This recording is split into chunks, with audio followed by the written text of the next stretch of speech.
22 точки од дневниот ред се најдоа пред членовите на Советот на општина Виница на 12-та редовна седница, што поради зафатеност на салата во општинската зграда се одржа во реконструираниот објект на Турската бања.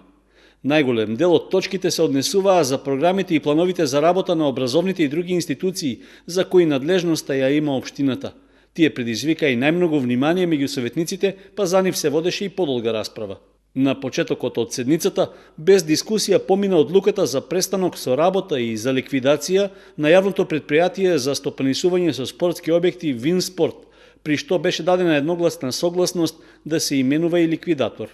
Исто така, советниците дадоа подршка за обезбедување дополнителни средства за проектот за подобрување на енергетска ефикасност на интернатот за децата со посебни потреби во Блатец, а се согласија општината да учествува во проектот на UNDP за зајакнување на општинските совети.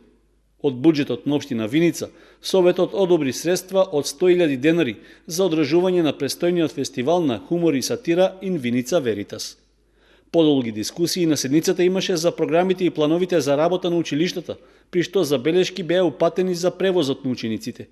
Исто така се разгледуваше и состојбата со пребукираноста на детската градинка Гоце Делчев, поради што советниците дадоа согласност во престојната воспитна година да се формираат групи со поголем број деца.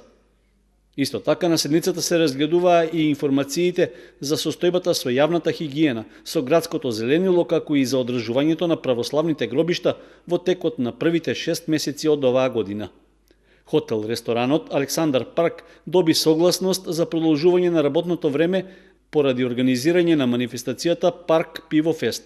Советниците на крајот од седницата дадоа согласности за утврдување правен статус на неколку приватни бесправно изградени објекти.